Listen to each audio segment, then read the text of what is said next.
og velkommen til den her video, som skal handle omkring funktionel lidelse.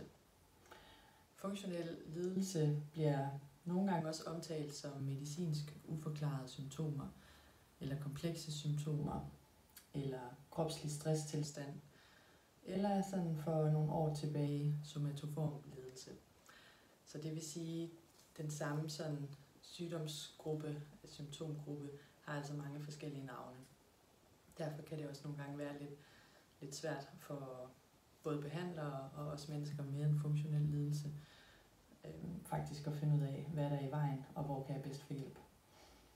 Funktionel lidelse kunne vi også kalde for sådan vedvarende, generende symptomer. Så det defineres ved, at man som menneske har en række typisk symptomer af ret sådan kraftig karakter, som går ind og faktisk påvirker ens dagligdag og ens livskvalitet. Der vil typisk være symptomer fra sådan flere forskellige steder i kroppen, og man taler typisk om 4 organsystemer. Det er ikke sådan, at man behøver at have sådan generende symptomer fra alle 4, men man vil typisk se mennesker, der har symptomer flere forskellige steder. Så det første, det kunne være symptomer fra mave-tarmregionen.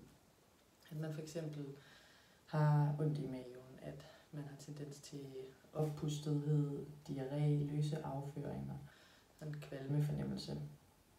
Det andet organsystem kunne for eksempel være fra muskler og led. Så det kunne være smerter i musklerne, i leddene, sådan sidringer,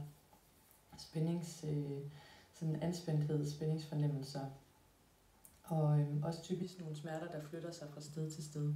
Så det, hvis man fx har ondt i ryggen, så det er ikke sikkert, at smerterne for ryggen er konstante. Det kan være, at de varierer eller flytter sig, sådan, så det er den ene dag i lænden, og så den anden dag, så er det måske lidt højere oppe. Så det var de 2 første organsystemer. Det tredje organsystem, det er det, man kunne kalde for almene symptomer. Så symptomer sådan fra mere sådan hovedregionen her. For eksempel hovedpine, træthed, koncentrationsbesvær, vanskeligheder med opmærksomheden. Og det fjerde kunne være sådan fra hjerte og lunger. Det her med hjertebanken, åndenød, sådan en trykken for brystet, som om der sidder en elefant på brystet. Og der er flere andre symptomer, man ligesom kan spørge ind til, og som kan være betydende i forhold til at diagnostisere, om man har en funktionel lidelse. Det her var bare et lille udvalg. Men det der er med de her symptomer, det er, at de typisk vil have varet ved i mere end 6 måneder. Fordi hvis det, kan man sige, under 6 måneder, så laver man sådan lidt en skillelinje. Og når man siger, jamen før det, så taler man ikke sådan om kroniske symptomer eller vedvarende symptomer, så taler man mere om akutte symptomer.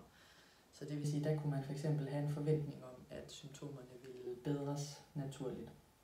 Og det kan fx være, hvis man har fået en hjernerystelse og døjer med træthed, svimmelhed, hovedpine, koncentrationsbesvær. Efter det har slået hovedet, så vil man forvente, at langt de fleste vil have sådan et sygdomsforløb, hvor symptomerne vil aftage igen. Men vedbliver de her symptomer i længere tid end 6 måneder, så begynder man at tale om, at symptomerne har en kronisk karakter. Og det betyder ikke, at symptomerne ikke kan bedres, og man kan få det meget bedre, og symptomerne kan mindskes. Det er bare et fagterm, der betyder, at det har varet mere end 6 måneder. Så hvis du får at vide, at dine symptomer er kroniske, så er det altså ikke det samme, som at der ikke nødvendigvis kan ske nogle forbedringer, også på det sådan rent kropslige område. Og hvorfor er det, jeg sidder og taler om alle de her ting? Det gør jeg, fordi jeg er uddannet psykolog. Jeg har arbejdet med og behandlet mange mennesker med funktionel lidelse igennem de sidste 12-13 år. Jeg har lavet en Ph.D. inde på Aarhus Universitetshospital, inde på afdelingen for funktionelle lidelser. Og noget af det, jeg blev opmærksom på ret tidligt, det er faktisk, hvor vanskeligt det er selv for en, der er uddannet sådan inden for, kan man sige, sundhedsvæsenet, inden for psykologien, at forstå, hvad en funktionel lidelse er. Og når jeg bruger funktionel lidelse som begreb, så kunne jeg også have kaldt det nogle af de andre ting. Så jeg ønsker egentlig ikke at nødvendigvis definere, om det skal være det ene eller det andet. Det er det ord, som man kan sige, vi bruger i Danmark, og det er det, Sundhedsstyrelsen har valgt også at kalde det, så derfor kalder jeg det også det. Men det kan igen være, at andre folk vil bruge nogle andre termer, så det er egentlig bare den her overordnede klassificering af vedvarende fysiske symptomer, som er generende for hverdagen og livskvaliteten, og som ikke har sådan en direkte en-til-en, kan man sige, medicinsk årsagsforklaring. Så hvis vi for eksempel brækker armen og får symptomer og smerter, og vi scanner armen, så kan vi se, jamen lige nøjagtigt der er der et brud, så det giver mening, at det gør ondt, når jeg rører der, men til gengæld gør det ikke ondt, når jeg rører der. Så det vil sige, at der er en meget klar sammenhæng. Og med de her, kan man sige, symptombilleder, som har det også med at være mere sådan generelle, altså noget, der påvirker kroppen mange steder, der er der ikke sådan en en-til-en sammenhæng